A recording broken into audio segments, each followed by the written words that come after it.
Glória a Deus, aleluia. Paz do Senhor, igreja. Amém. Você está bem? Amém. Aleluia. Hoje nós vamos falar sobre um assunto bem interessante. A fé é o combustível do cristão. Amém? Como é que está o tanque seu aí? Ixi, só tem uns aí que está cheio, o resto está tudo na reserva. Jesus tem misericórdia. Eu vou perguntar de novo. Eu acho que deu tempo de você passar no posto. Como é que está o tanque aí? Aleluia. Vamos ver se esse combustível te leva até o final do culto, pelo menos. Se você precisar no meio do caminho, está cheio de posto até acabar o culto, dá para você sair daqui com o tanque transbordando e uns galões reserva. Aleluia. Nós precisamos de entender, irmãos, a fé é o nosso combustível. A palavra é bem clara, que sem fé é impossível agradar a Deus. E ultimamente a gente tem ministrado muito sobre fé, sobre movimentação debaixo da palavra de Deus, em acreditar, em crer naquilo que o Senhor tem liberado sobre a tua igreja. Já liberou desde a fundação do mundo. E nós precisamos de entender essa movimentação. A nossa forma de viver, será que hoje a nossa forma de viver, ela está segundo o que nos foi proposto pela palavra de Deus mediante a fé? Se hoje eu perguntar para as pessoas que trabalham com você, para as pessoas que vivem com você, para os seus vizinhos, seus familiares, se você é uma pessoa que tem uma fé ativa, uma pessoa que acredita verdadeiramente naquilo que você declara, sendo cristão, filho de Deus, o que nós vamos ouvir dessas pessoas? Porque não é o que nós declaramos, mas é o que nós praticamos, que demonstra quem somos de verdade. A prática do dia a dia, como eu disse aqui na semana passada, sem máscaras, sem fantasiar uma coisa, sem criar, né, uma pessoa que não existe em nós. Nós precisamos de andar na clareza, nós precisamos de andar na verdade. E a nossa verdade hoje condiz com a fé que nós declaramos, com a fé que a palavra de Deus nos chama para viver. Porque se a fé é o combustível do cristão, aleluia, eu tenho que crer de uma forma plena, de uma forma verdadeira, de uma forma eficaz, de uma forma que me traga respostas. E não é a respostas por milagres sobrenaturais de Deus, é respostas na minha prática de vida. É resposta para mim mesmo, que se tiver tudo indo bem, glória a Deus, e se tiver tudo indo mal, eu continuo acreditando sem duvidar. Aleluia. O carro ele não precisa de acreditar que tem combustível para ele andar. Se tiver, ele anda, e se não tiver, ele para. A fé, irmãos, é esse combustível que se você tem, irmão, você vai longe. Mas a partir do momento que você deixa de acreditar, você para. A partir do momento que as dúvidas começam a entrar, você diminui a velocidade. As setas começam a ganhar espaço. Os dardos inflamados do inimigo começam a tocar você e gerar pensamentos duvidosos, pensamentos como muitas das vezes já aconteceu. Será que vai acontecer? Será que Deus falou mesmo isso? Será que Deus é comigo? Irmão, a partir do momento que eu duvido de Deus, eu estou dizendo para Deus: Senhor, o Senhor não é capaz de fazer. E se esse Deus ele foi capaz de fazer tudo o que existe, o que é impossível para esse Deus? Nós aprendemos e ensinamos que o mundo espiritual é muito mais verdadeiro do que o mundo material, porque o mundo material ele é secundário, ele provém do espiritual. E eu preciso de entender isso, porque Deus criou tudo do que é invisível. Porque o reino espiritual, para aqueles que não têm a visão espiritual aberta, ele é invisível, você não enxerga, mas você sente. Quando você entra num ambiente onde está dominado por demônios, por entidades ruins, você sente o peso do ambiente. Mas aonde você também entra e a glória do Senhor tem liberdade de fluir, você sente também que o ambiente está bom. Então não é pelo que você vê, porque a fé é o firme fundamento das coisas que não, mas se esperam. Eu não estou vendo, eu estou crendo. No carro, na moto, no veículo a combustível, a gente tem aquele ponteirinho que marca a quantidade de combustível.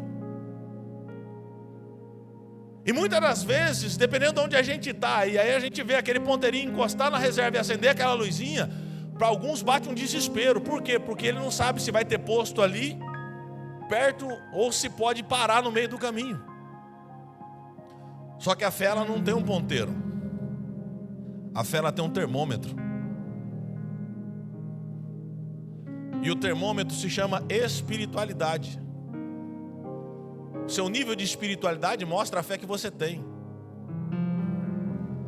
Seu nível de oração, seu nível de renúncia, seu nível de leitura e de aplicação de estudo bíblico, de meditação na palavra. Esse é o termômetro que mostra se você tem fé ou não tem fé. Pastor, mas tem muita gente que ora, tem muita gente que jejua, tem muita gente que lê Bíblia, mas não acredita no sobrenatural de Deus. Isso são exceções. São pequenas exceções. Porque ninguém, irmãos, vai gastar a vida a ler Bíblia, a orar e jejuar, se privar de coisas boas da vida, se ele não acredita naquilo que a palavra de Deus está dizendo e naquilo que Deus está prometendo. E nós, como igreja do Senhor, irmãos, o tanque pode chegar até na metade, mas ele não pode baixar disso. Ele tem que ser da metade para cheio, da metade para cheio, da metade para cheio. Você nunca pode baixar da metade para baixo. Porque os dias que você abaixa da metade para baixo são os terríveis dias que você passa e que parece que ele não vai ter fim. É o dia que você levanta de manhã e parece que amanhã, o período da manhã tem 24 horas e o período da tarde tem 35. Parece que tudo que você faz dá errado, parece que tudo que você tenta, tudo que você movimenta não sai do lugar. Por quê? Porque o seu nível de fé está do tanque para baixo, ele está diminuindo, ele está... E são os dias que mais eu e você devemos dobrar o nosso joelho e buscar em Deus encher o tanque. Pastor, mas são dias que eu não tenho força, então é o dia que você precisa de grudar em alguém que tem mais fé do que você e falar: ora comigo e ora por mim. Jesus mesmo, ele ensinou: ide de 2 em 2. Vai ter dia, irmão, a palavra de Deus diz que para todo dia tem o seu mal. E às vezes o mal vai te pegar no dia que você está com o tanque pela metade e vai querer fazer você ter mais esforço para esvaziar esse tanque. E o que você vai fazer? Vai deixar esvaziar, encostar na beira do caminho e ficar ali?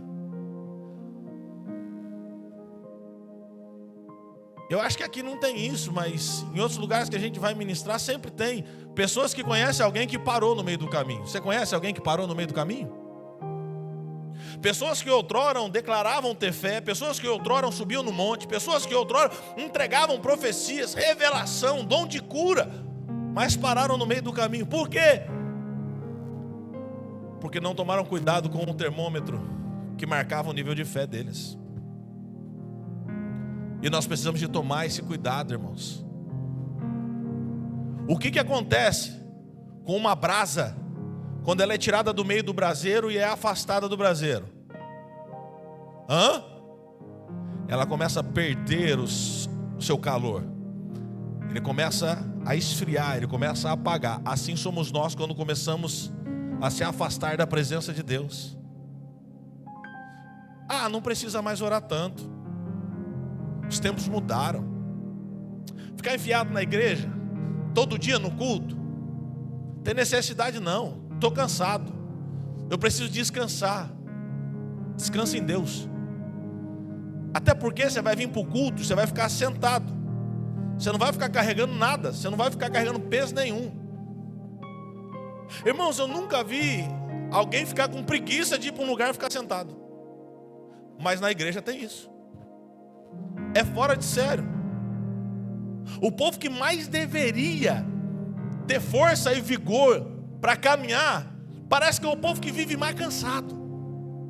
Chega na igreja, estou morrendo. Nossa, hoje meu dia foi só por Deus. Aí você vai lá no mundo, chega para alguns e fala: ei, irmão, como é que tá? Top, show de bola. Hoje o dia foi maravilhoso. O que nós deveríamos estar declarando, muitas das vezes nós estamos ouvindo os lá de fora. Mas espera aí, Quem serve Deus? A igreja ou o mundo? Então nós deveríamos de ter esse diferencial estampado em nós. De que mesmo que esteja tudo desabando, vai tudo bem. Porque a minha vida está no controle, nas mãos de Deus. E nas mãos de Deus, por mais que a minha visão veja dar tudo errado, na mão de Deus Ele sabe o que está acontecendo. E se Ele está quebrando tudo, é porque Ele vai levantar coisa maior, é porque Ele vai fazer algo melhor, é porque Ele está trazendo uma transição. E isso que está à minha volta está atrapalhando para que aquilo que é melhor de Deus chegue até a minha vida. Eu estava ouvindo uma conversa essa semana e achei interessante. Essa semana, acho que foi ontem. Qual que é a maior frase? Eu vou entrar aqui já, nós vamos ler a palavra. Qual que é a frase que muitas vezes o cristão usa quando ele está na prova? Irmão, estou passando mas vento é ruim. Vamos lá, cadê as mulheres de plantão aqui? Quando você lava a roupa, o que você espera que aconteça no quintal? O vento ajuda ou atrapalha? O marinheiro, quando pega o barco, a vela e ele vai navegar, ele espera que aconteça o quê? O vento sopre. Para quê? Para que ele vá mais? O vento é ruim ou é bom? Agora presta atenção, porque agora eu vou dar um exemplo de coisa ruim. E eu preciso que você preste atenção. Quando está caindo uma tempestade, um vendaval, e o vento sopra, o que ele faz com a tempestade? Acelera o processo para ela ir embora. Eu preciso de entender que o vento de Deus, ele sopra aquilo que não presta mais para mudanças de situações, mudanças de ciclo. O problema é que a gente fala, irmão, estou no vento. Só que se você entregou a sua vida para Deus, o vento é de Deus, Deus está soprando o que não presta embora. Deixa Ele soprar, deixa Ele tirar toda a carga que já não tem mais serventia, irmãos. Porque quem fica carregando carga que não tem serventia fica cansado rápido. E na caminhada com Deus, a palavra do Senhor vai dizer que nós vamos caminhar, nós vamos correr, não vamos se cansar, vamos voar como águias. Por quê? Porque o jugo de Jesus é suave, o fardo não há peso na movimentação de Deus. E quando o vento de Deus sopra, Ele está mudando as estações, Ele está transformando a ambiência. E eu preciso estar pronto e preparado de uma forma espiritual, com o tanque cheio, para quê? Para entender que se o vento começou a soprar, Deus está começando a gerar algo novo.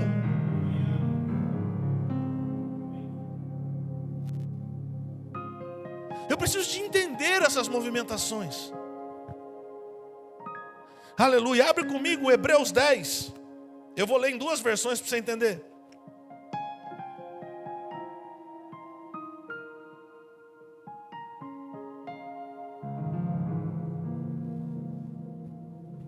Porque se nós dizemos ser cristãos, será que de verdade a nossa conduta está se enquadrando dentro daquilo que nós estamos nos declarando? Será que nós estamos fazendo justiça na palavra de Deus com a vida que nós estamos vivendo? Com a nossa prática de vida. A nossa prática de vida está justificando a nossa declaração. Eu sou cristão, mas e como é que eu estou enquadrado dentro da palavra com a minha prática do dia a dia? Será que as pessoas me veem e só pela forma de eu me portar e a forma de eu falar, as pessoas sabem que eu sou cristão? Tem uns que de longe, irmão, a gente já sabe que é crente. E muitas vezes ele não precisa nem abrir a boca, ele já tem cheiro de crente. Ele tem andar de crente. Pastor, não estou entendendo. Se você analisar, você conhece pessoas desse jeito. Que só o jeito dela andar e o jeito que ela passa, você sente que tem algo diferente ali. E aí quando ela abre a boca, você fala, é crente. A forma de falar, a forma de cumprimentar, a forma de se movimentar. Porque parece que hoje os cristãos têm medo de falar paz do Senhor. E aí vazo. Parece que ficou um negócio meio... Pastor, mas isso não está na Bíblia. Tá. Está tudo na Bíblia, não é gíria de crente, irmão. É palavra de Deus. Quando a gente fala assim, e aí vaso, nós estamos declarando a palavra de Deus sobre a vida do nosso irmão. Paz do Senhor, irmão. Paz do Senhor, irmão. Agora o povo chega na igreja e fala, e aí? E aí o quê? Porque a paz tem que andar com todo aquele que crê em Deus. Só dá paz em paz em Deus. Nós estamos deixando as coisas corromper aquilo que a palavra de Deus nos trouxe. Muitas das vezes nós temos medo de cumprimentar os outros irmãos na rua, falar, e aí, irmão, a paz do Senhor, Deus te abençoe. Por quê? Porque não queremos muitas vezes ser rotulados de crente no ambiente ao qual nós convivemos todos os dias. É o famoso crente 007, trabalha 10 anos na fábrica e ninguém sabe que ele é crente porque ele está escondido. Nunca orou por ninguém, nunca falou, Deus te abençoe, vou orar por você, vou jejuar por você. Sua família está ruim? Tá, me dá o nome deles que eu vou botar no caderno de oração para que Deus transforme a tua casa. O cristão, irmão, ele tem que ser uma luz vermelha acesa no meio do povo. As pessoas, quando estiverem em aperto, em desespero, você tem que ser um ponto de referencial. Procura aquele irmão, porque quando ele ora, Deus responde. Procura aquela irmã lá, porque aquela irmã, eu não sei o que ela faz, mas quando ela ora, parece que as coisas acontecem. Nós precisamos de ser esse referencial. Irmão, quando eu me converti, nós tínhamos alguns irmãos na igreja, irmão, que eram os referenciais. Toda vez que o irmão falava, irmão, tô passando numa situação ruim, tô numa prova, tô doente. Dentro da igreja tinha uns irmãos que falavam assim, ó, pede oração para aquela irmãzinha ali, ó. Aquela é do fogo, é do manto, é do mistério. Quando ela abre a boca, o fogo desce. Mas parece que hoje a gente já não tem mais o prazer de ser essa referência. Por quê? Porque paramos de buscar da maneira que se buscava. A igreja modernizou tanto que agora não precisa mais ir no monte. A igreja modernizou tanto que hoje eu não preciso mais me render aos pés do Senhor como uma oferta de sacrifício. Deus não recebe sacrifício humano. Não se você for lá arrancar a sua própria vida, mas se você for sacrificar para santificação, para matar a tua carne, isso é o que agrada ao Senhor. O problema é que a gente banaliza as coisas que a palavra de Deus coloca como primordiais. Cristo é o exemplo, irmãos. Aí eu te pergunto, Cristo orava? Cristo jejuava? Cristo ia para o monte orar? E por que muitos de nós não faz isso? Se nós temos que fazer as mesmas coisas que ele fez e coisas maiores, começa com as menores. Está cheio de crente querendo botar a mão nos outros, expulsar demônio, curar câncer, fazer o sobrenatural, mas o básico ainda não está fazendo, não dá. Nós precisamos de entender, começa pelo básico, começa a entrar no teu quarto, fechar a porta, orar, começa a jejuar como Jesus jejuou, começa a ir para o monte buscar como Jesus buscou. Jesus nunca tomava decisão sem se retirar e buscar no Pai orientação para ter uma direção plena. Mesmo ele sendo Deus, não usurpou o ser Deus, se esvaziou de si e se fez como homem. Para quê? Para mostrar para mim e para você que o caminho a seguir é o que ele nos deixou. Por quê? Porque a Bíblia diz que ele é o caminho, a verdade e a vida, e ninguém vai ao Pai. Quando ele diz ir ao Pai, irmãos, não é subir no céu, mas é ter acesso ao Pai, para que o Pai revele a mim e a você a direção que nós precisamos, nas decisões que nós temos que tomar. Sem ir por Cristo, ninguém chega ao Pai, não há resposta. E eu preciso de entender, crentes que estão buscando os pastores dizendo, mas eu oro e não acontece nada. Irmãos, faz o que Jesus fez, que vai acontecer tudo. Entenda o que Jesus fez, entenda a movimentação de Jesus, vai ficar muito mais fácil, muito mais leve para você acessar aquilo que o Pai está querendo entregar para você. O problema é que nós queremos muitas das vezes terceirizar, ou nós queremos facilitar. Não há terceirização e nem facilitação no reino de Deus. há um caminho a se seguir, há um preço ainda a ser pago. E nós precisamos de pagar esse preço. Você achou aí Hebreus 10, 38?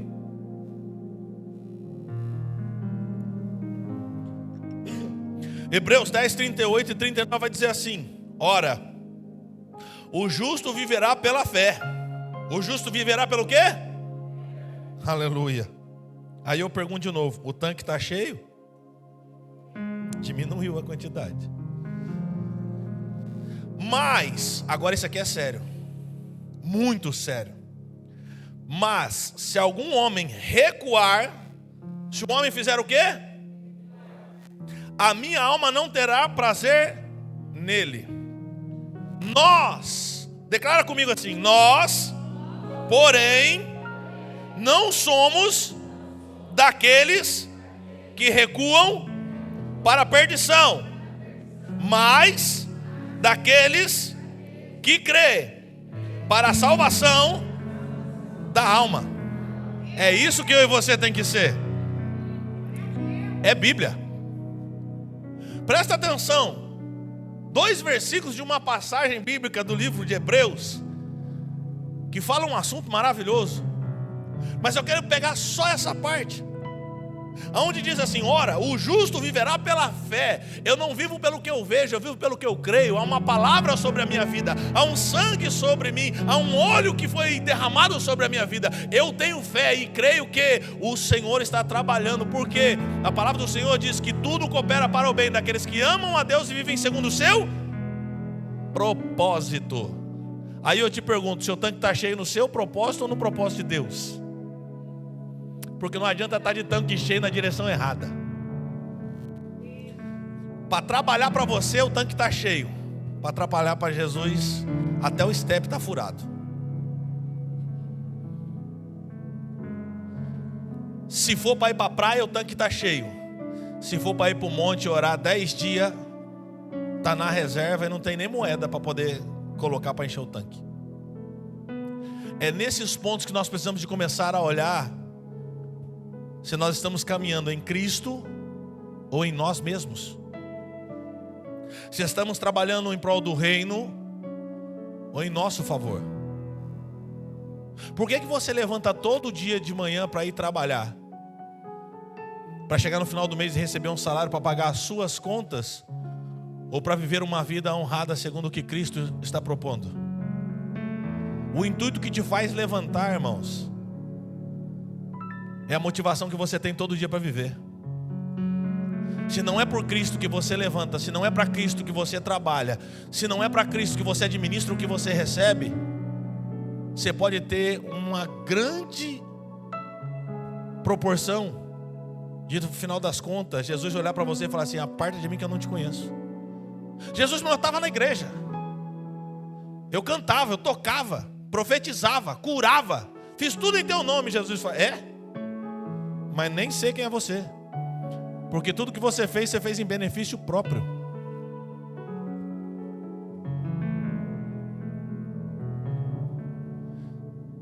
Eu acho interessante, porque muitas das vezes a gente vê algumas movimentações que, quando a gente pede para levantar recurso que traz benefício para todo mundo dentro de uma movimentação, a gente consegue algumas coisas. Aí a gente fala para levantar recurso, para direcionar para alguém lá de fora que não tem nada a ver com você, que muitas vezes você nem conhece, a movimentação fica difícil.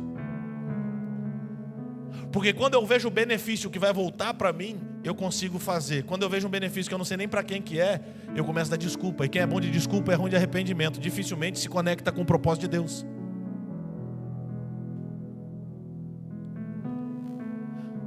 Ajudar alguém sem olhar a quem. Nós precisamos de fazer, irmão, sem se preocupar que a tua mão direita faz, a esquerda não fique sabendo.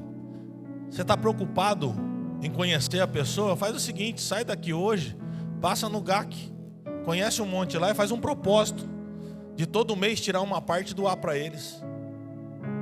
Passa na UTI neonatal e vê quantas crianças estão precisando de ajuda, de doação. Pega o nome de algum, bota no livro de oração e faz um propósito de ajudar a família que estiver precisando, a mais carente, de você ajudar ela a se levantar. Pastor, mas eu nem conheço. Você vai conhecer com os dias.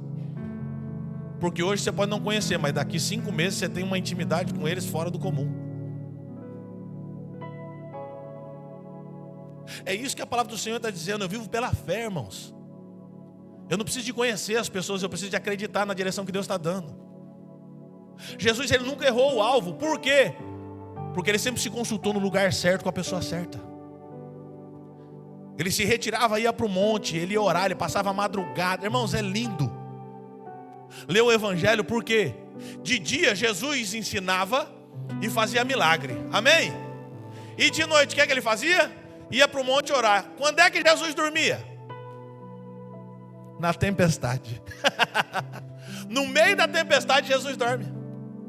De noite ele busca, de dia ele manifesta. E ele dorme no meio da tempestade. Porque ele quer ver onde a nossa fé está. A versão de Hebreus 10 da Bíblia NAA diz assim. Mas essa versão é top, porque ela diz assim: mas o meu justo viverá pela fé. Aleluia.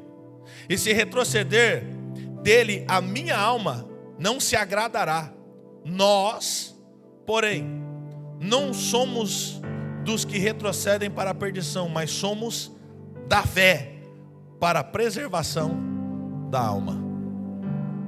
São traduções, irmãos, que faz você dar uma respirada e falar assim: é aí que eu quero.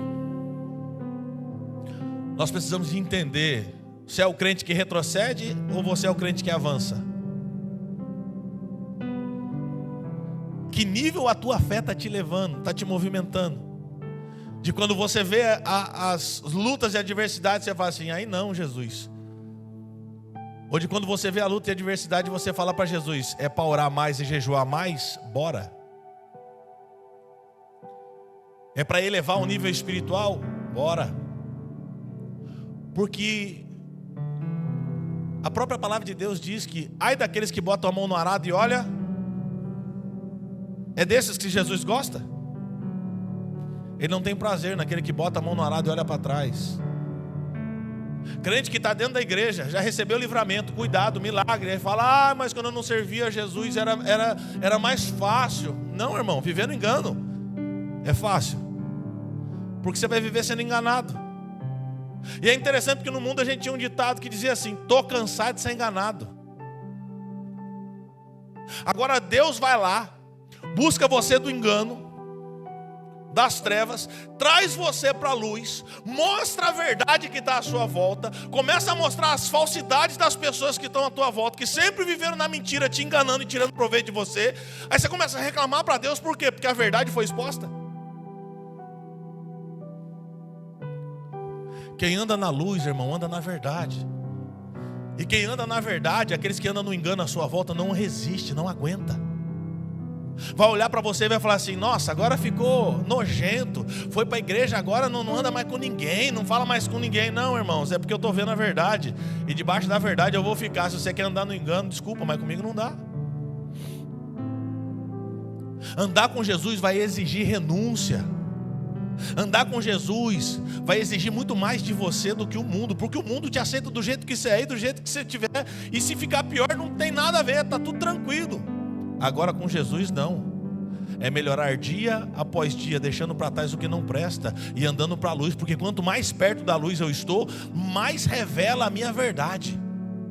Então eu tenho que melhorar dia após dia. Por quê? Porque quanto mais perto da luz, mais é revelado as intenções do meu coração. Até que chega num momento, irmão, que chega tão perto da luz que parece um raio-x, dá para enxergar até dentro. Eu preciso de entender, irmãos. E aí eu pergunto: será que nós estamos vivendo da forma que a palavra de Deus diz verdadeiramente? Eu não digo perfeitamente, mas eu digo verdadeiramente. Será que eu estou andando debaixo da verdade, ou estou escondendo as coisas e botando para baixo do tapete? Ah, mas Deus entende. Ele entende que você está dando desculpa e não quer conserto. Para andar com Deus, irmãos, por mais doloroso que seja a verdade, ande na verdade. Pessoas que outrora oravam muito, jejuavam muito e pararam. Será que não está parecido com essa palavra aqui? mas o meu justo viverá pela fé. E se retroceder, por que você parou de orar o tanto que você orava? Por que você parou de jejuar o tanto que você jejuava? Por que os propósitos, os votos com Deus pararam? Você está tão bem assim que você não precisa mais de Deus? Você está tão bem assim que você está se sentindo melhor do que Jesus?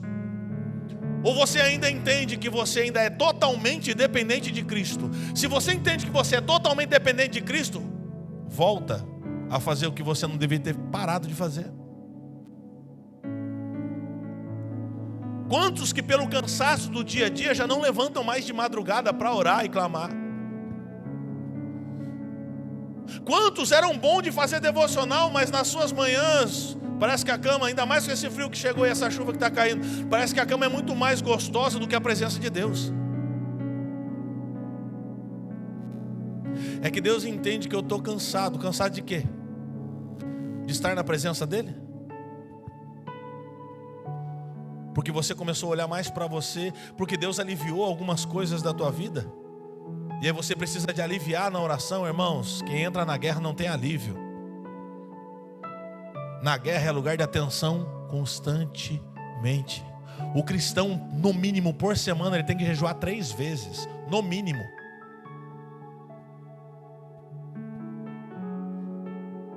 E normalmente, pastor, sem ser o mínimo, todo dia.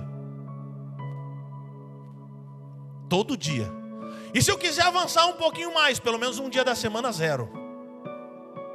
E se eu quiser evoluir, entrar na atmosfera sobrenatural, 2 a 3 dias, 0. Só água. Agora quer viver na glória? Come 2, 3 refeições por semana. Você vai voar. O problema é que a gente terceiriza, ou a gente estaciona. Por quê? Porque o tanque está pela metade, mas o risco dele estar esvaziando para baixo da metade é perigoso, é grande. O risco dele esvaziar porque você estacionou e parou é que nem aquela pessoa que estaciona o carro na beira da calçada, mas deixa o carro ligado. Por quê? Porque eu preciso ficar aqui, deixa ele ligado. Está consumindo do mesmo jeito, e o nível vai baixar e você não vai nem perceber. Conforme eu falei semana passada, a dracma perdeu dentro de casa, e o pior lugar para se estar é perdido dentro de casa. Vem para o culto, entrega dízimo, oferta, faz um jejum meia boca, só porque fala glória e aleluia, e presta atenção, se emociona no louvor, acha que Deus está em seu favor. Deus não é Deus de emoção, Deus é Deus de razão. Sim, sim, não, não. Ou é ou não é. O que passa disso é procedência maligna. Deus não é Deus de arrepio, Deus é Deus de certeza. Eu não preciso de sentir nada, mas eu tenho certeza que Ele está aqui. Porque a palavra dele diz que onde 2 ou 3 estiver reunidos em nome dele, Ele se faz presente. E nós estamos muito mais do que 2 ou 3 aqui. E eu sei que muitos aqui vieram por causa do nome dele. Eu preciso ter certeza, irmão. Antes de eu chegar aqui, Ele já estava aqui preparando o ambiente. Ele já sabia onde você ia sentar. Ele já sabia como você ia chegar. E Ele já tinha preparado uma palavra para tocar você. Como eu conversava com uma pessoa ontem. Nossa, mas que palavra dura, pesada. Dura é o seu coração. Pesada é a vida que você está vivendo fora da palavra. Porque a palavra de Deus não é dura. A palavra de Deus ela é boa e eficaz para repreender, para transformar, para exortar.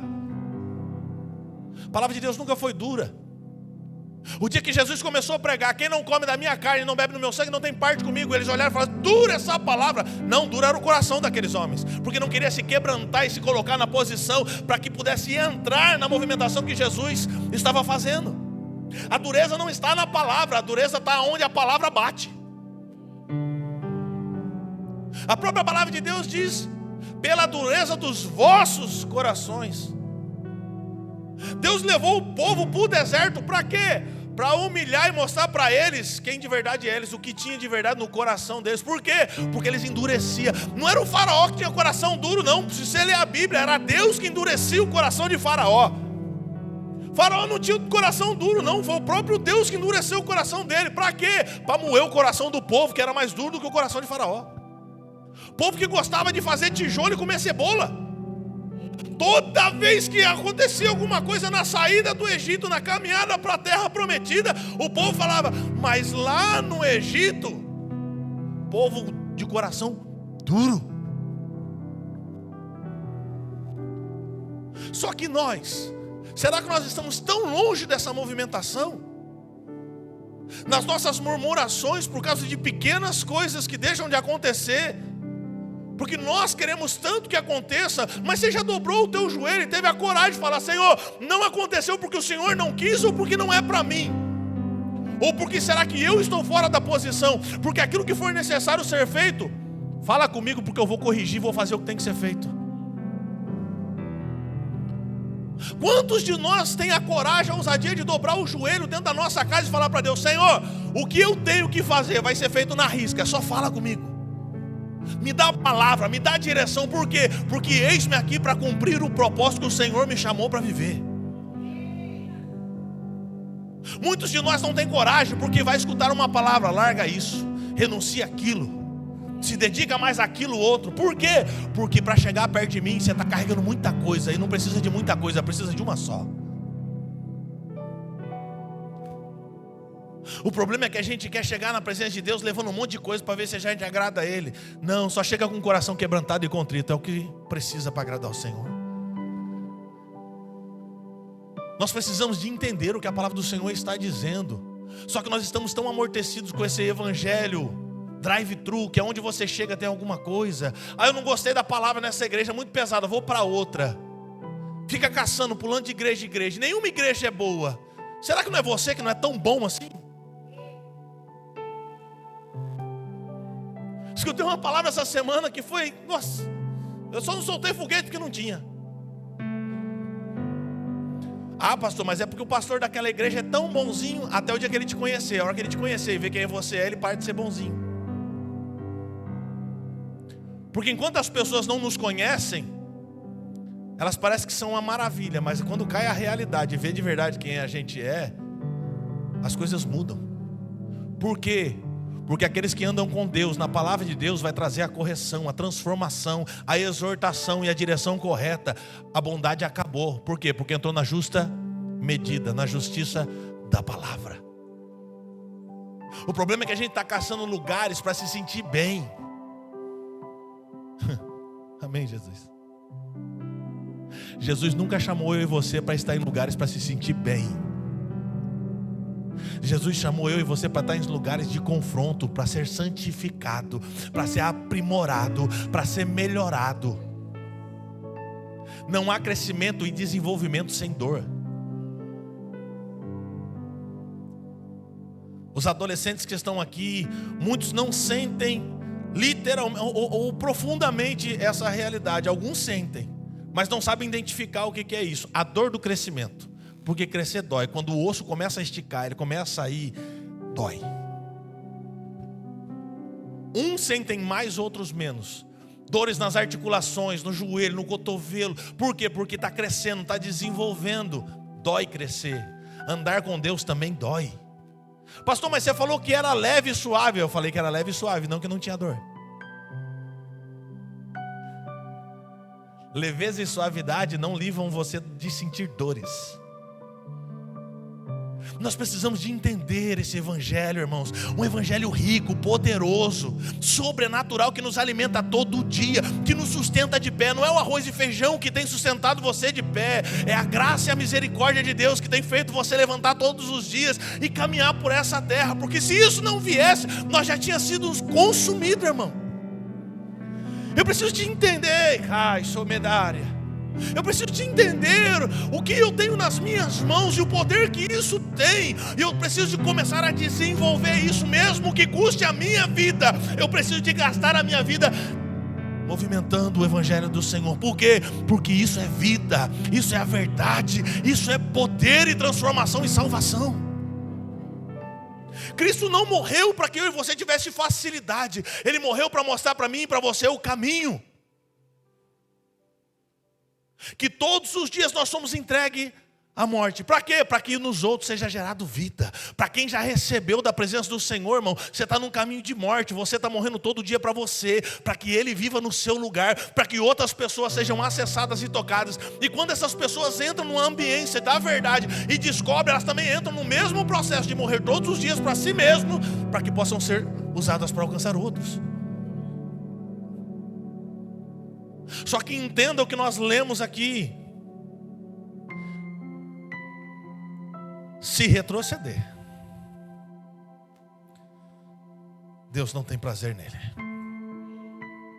Só que a declaração que vem depois, irmãos, é a hora que o frentista tira a bomba e coloca o bico da bomba e bota no teu tanque e fala assim: olha aqui, ó, se retroceder, Deus não tem prazer, mas você não é desses, né? Eu vou encher seu tanque agora. Aí ele fala assim: nós, porém, você declarou isso hoje, não somos do que retrocede. Para trás não. Sabe quem vai para trás? A declaração que a Bíblia diz, que Jesus mesmo diz: para trás de mim, quem vai para trás é Ele. É o Satanás que vai para trás.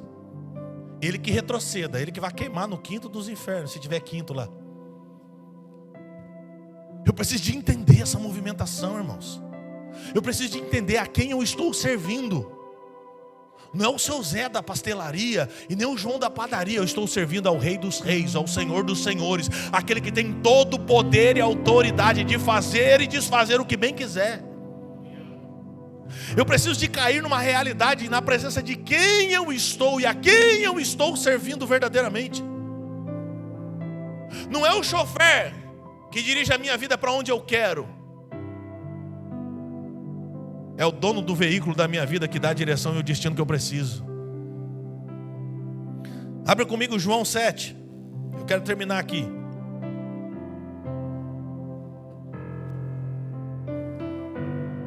Porque o que falta em nós está aqui.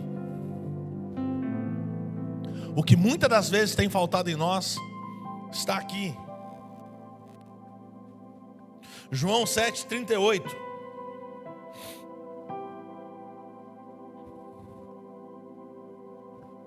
A palavra do Senhor, irmãos, de Gênesis a Apocalipse, ela é movimentada em fé. Você acredita que tudo que foi feito em 7 dias? Em 6. No 7º ele descansou. Quem crê aqui que tudo que existe foi criado em 6 dias? Você crê nisso? Então como é que você não crê que Deus pode mudar a tua história? Você consegue crer que Deus conseguiu fazer tudo que Ele fez em 6 dias, mas que Ele não pode mudar a tua história? Que Ele não pode te curar? Que Ele não pode levantar alguém para trazer o recurso que você precisa? Que amanhã não pode abrir uma porta de emprego que você vai começar a trabalhar e vai começar a botar a sua vida em ordem? Como que você acredita no Gênesis que tudo que foi feito em 6 dias e não consegue acreditar que Deus pode fazer algo mais simples na sua vida?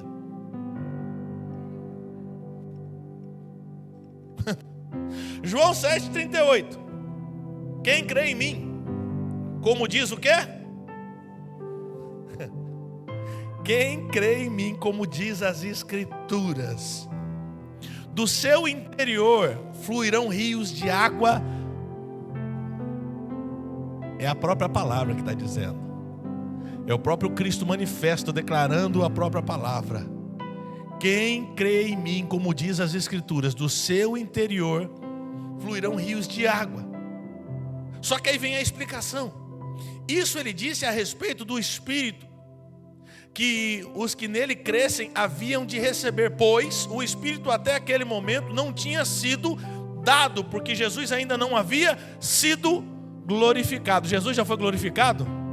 O Espírito já desceu também, o rio já pode começar a fluir agora. Aleluia. 40. Quando ouviram essas palavras, alguns no meio do povo diziam: Este verdadeiramente é o profeta. Outros diziam: ele é o Cristo. Outros, porém, perguntavam: por acaso o Cristo virá da Galileia? Não diz a Escritura que o Cristo vem da descendência de Davi e da aldeia de Belém, de onde era Davi? Esse é o problema maior. Esse é o ponto crítico de nós não estarmos vivendo o verso 39. Nós ficamos discutindo o que é, o que não é, se pode ou não pode. Ele já declarou, conforme a palavra, quem crê vai fluir. Sabe o que falta para mim e para você de verdade? Crer plenamente, crer sem duvidar. Pastor, como assim? Mateus 21, 19. Está perto aí. Mateus 21, 19 vai dizer assim: e vendo uma figueira à beira do caminho, aproximou-se dela, mas não encontrou nada, a não ser folhas. Então Jesus disse à figueira: nunca mais nasça fruto de você. E a figueira secou imediatamente. Quando os discípulos viram isso, ficaram admirados e disseram: como a figueira secou depressa? Ao que Jesus lhes disse, quem disse? Em verdade lhes digo que se tiveres fé e não, esse é o ponto crítico. O povo estava duvidando se ele tinha vindo do Belém, se ele tinha vindo permanecendo em Cristo, se era da missão, se era da Madureira ou se era da Quadrangular. Irmãos, se vem de Cristo, não interessa a placa. O problema é que a gente fica olhando que ministério que é. Olha para a palavra, olha para Cristo. Ah, mas ele era traficante. Ah, mas ela era prostituta. Ah, mas agora ela é de quem? Agora ele é de quem? É de Cristo? Então para de olhar o passado e começa a olhar o que está acontecendo agora. A gente questiona demais. Ah, mas é velho demais. Ah, mas é novo demais.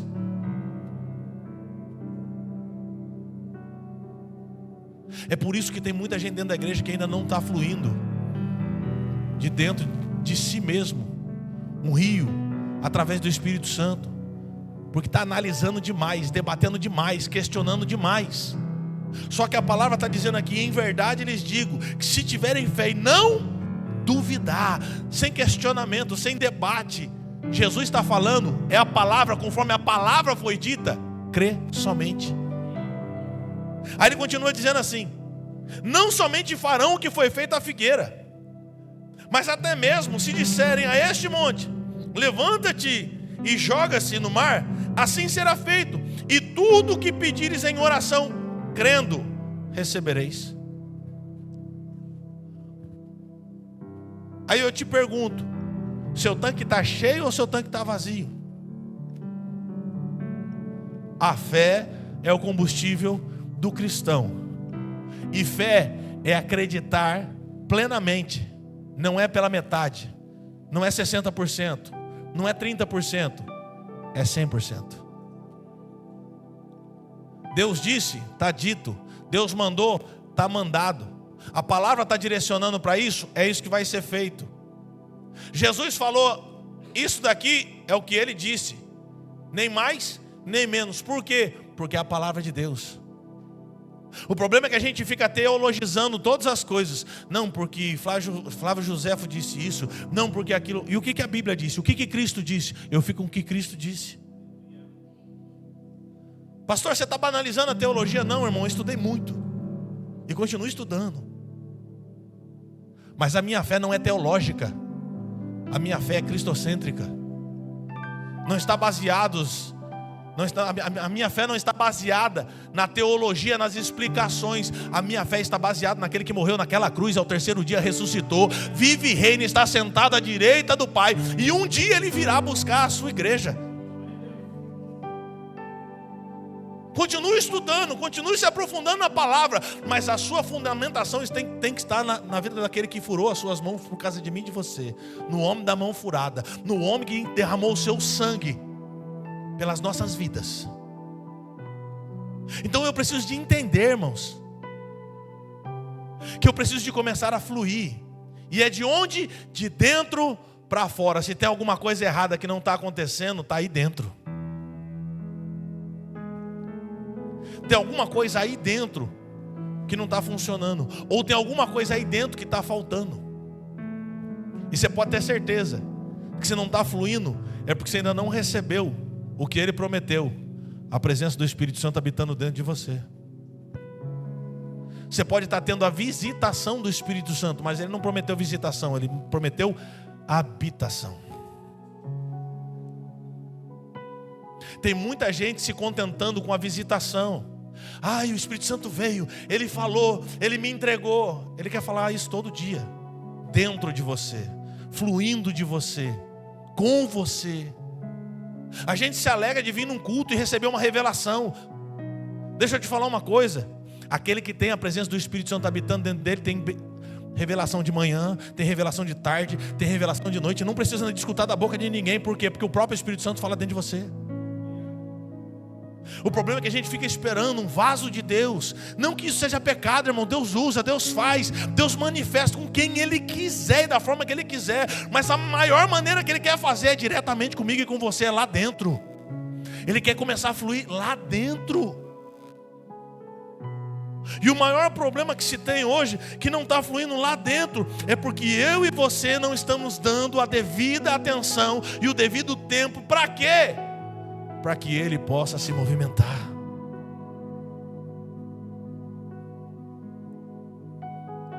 Presta atenção, até para você abastecer o carro no posto de gasolina, leva tempo. Ainda mais se você for encher o tanque e estiver na reserva, leva mais tempo. E aí eu te pergunto, é barato ou é caro? Dependendo do tamanho do tanque, meu irmão, sai mais caro. Pastor, o que você quer dizer com isso? Que dependendo do que tem que encher em você, vai levar um pouco mais de tempo, mas continue aonde Ele te chamou para estar. Por quê? Porque você está no processo de amadurecimento, você está no processo de santificação, você está no processo de crescimento, e para isso leva tempo.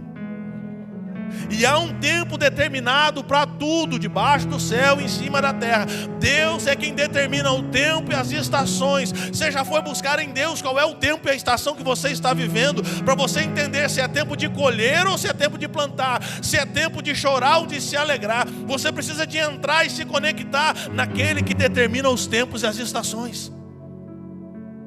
Está na hora de nós pararmos de perder tempo com coisas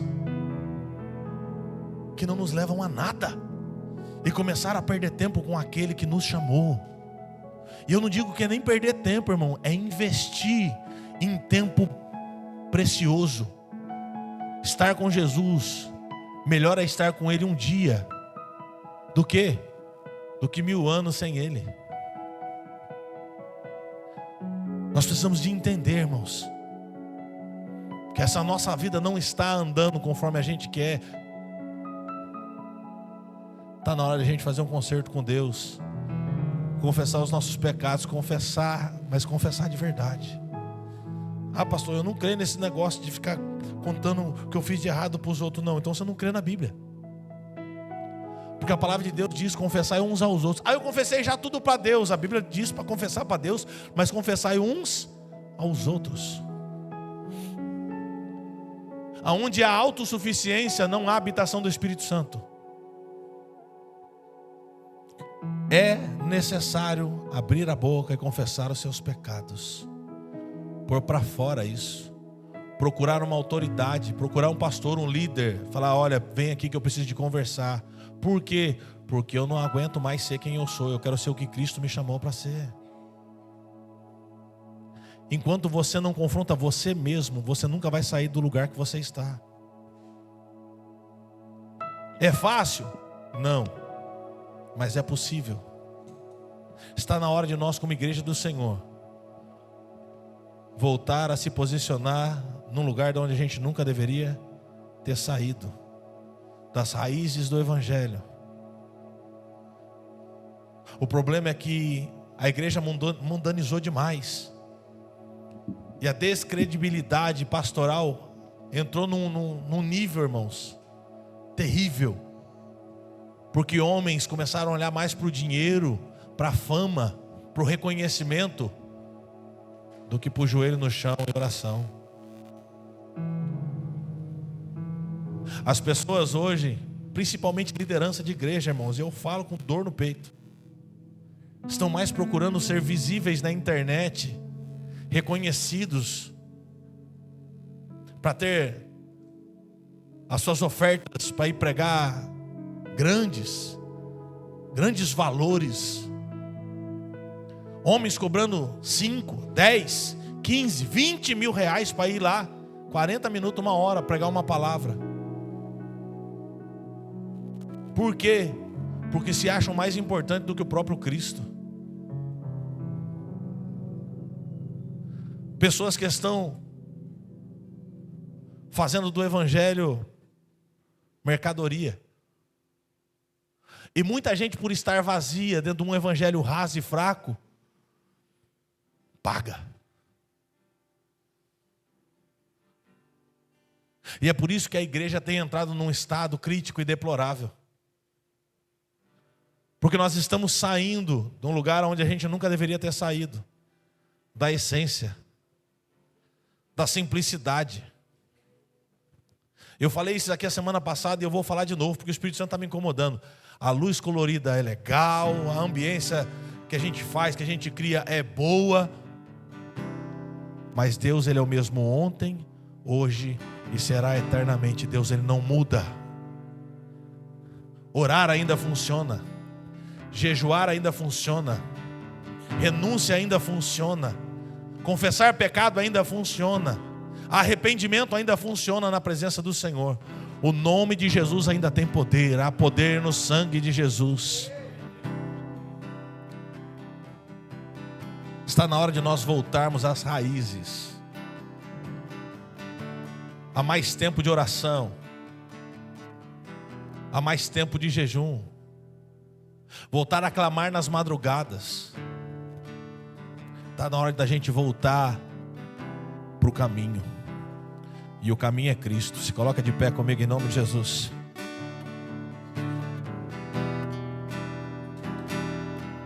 Não há outro caminho. Não há outro lugar. Não há outro Deus. Não há outro evangelho. Só um. Só um. Se te pregar um evangelho que não exige de você renúncia, sai fora. Se te pregar um evangelho que não necessita de arrependimento, sai fora. Se te pregarem um evangelho que você não precisa confessar pecados, sai fora. Se te pregarem um evangelho que do jeito que você está, você pode ficar, que Jesus só quer teu coração, sai fora. Evangelho é confronto. Evangelho é transformação. Evangelho, irmãos, é a gente entrar do jeito que está e sair totalmente transformado. Deus não nos chamou para um ambiente de paz. Ele é o príncipe da paz, mas Ele também é o príncipe da guerra. Ele veio trazer guerra. A guerra dentro de cada um de nós, em buscar cada vez mais estar enquadrado na palavra que Ele deixou. A paz que excede todo entendimento vem de Cristo, em nós estarmos fazendo o que Ele nos chamou. Mas enquanto nós temos paz em fazer o que Ele nos chamou, nós estamos em guerra contra nós mesmos, contra a nossa carne, contra os nossos desejos. É uma guerra entre a carne e o Espírito. Se você não tem vivido dias de guerra, irmãos, de vontade de fazer a vontade de Deus, mas a carne também está gritando para fazer a vontade dEle, tem alguma coisa que está errada. Porque todo dia eu acordo falando: carne, cala a boca, porque eu preciso de ouvir a voz do Espírito. Pastor, mas você é o pastor da igreja. Sou comedor de feijão igual todo mundo.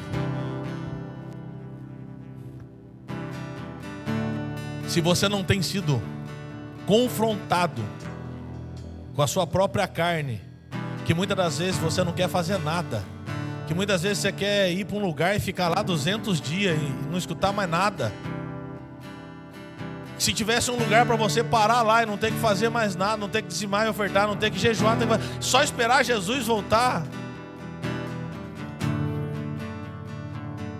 O que mais a gente quer, irmãos, é ter paz, tranquilidade e dinheiro no banco. Mas não dá para ter tudo. Mas dá para ter Cristo. E deixa eu te falar uma coisa: Cristo é tudo que eu e você precisa. Nesse mundo tereis aflições, mas tem de bom ânimo, porque você tem aquele que venceu o mundo. Se você tem Cristo, você tem tudo. Tudo que você precisa para vencer você mesmo, todo dia. Todo dia. Nós precisamos de colocar um filtro na nossa vida e começar a analisar o Senhor e falar para Deus: Senhor, para eu ter o Senhor plenamente, a partir de hoje, o que eu não preciso mais? Porque aquilo que for necessário renunciar, eis-me aqui. Mas você pode ter certeza que Ele não vai falar só para você o seguinte: ó, para com isso, para com aquilo e para com aquilo outro. Não, Ele vai falar para você: tá vendo isso aqui? Começa. Tá vendo aquilo ali? Começa. Porque andar com Cristo é novidade de vida. Ele vai começar a gerar coisas novas para você se movimentar. Ele vai colocar pessoas do teu lado que vai chamar você para orar, que vai chamar você para jejuar. E vá.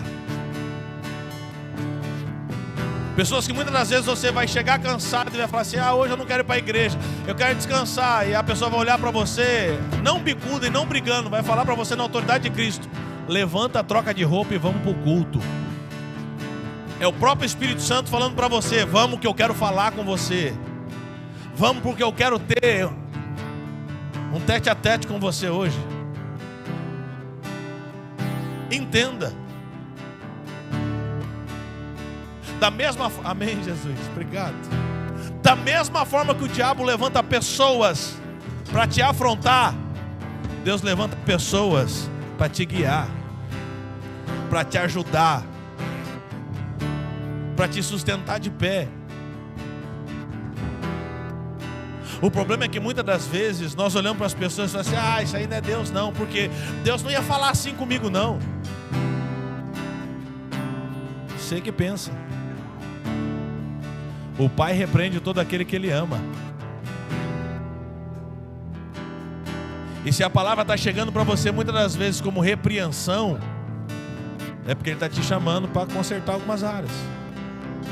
Não se sinta ofendido. Não se sinta oprimido. Se alegre, porque você é exclusivo de Deus.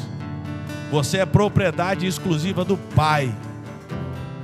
Ele mandou o próprio Filho para morrer no meu e no seu lugar, para que a gente fosse propriedade dele. E Ele está nos chamando para o arrependimento. Ele está nos chamando para voltar para o caminho. O caminho é Jesus. Eu não sei o que você fez ou deixou de fazer, eu não sei como você está vivendo. Mas hoje Jesus está te chamando para voltar para o caminho. Não é caminhar do lado do caminho. Não é caminhar parecido com o caminho. É estar no caminho. É estar em Cristo. Deus está te chamando nessa noite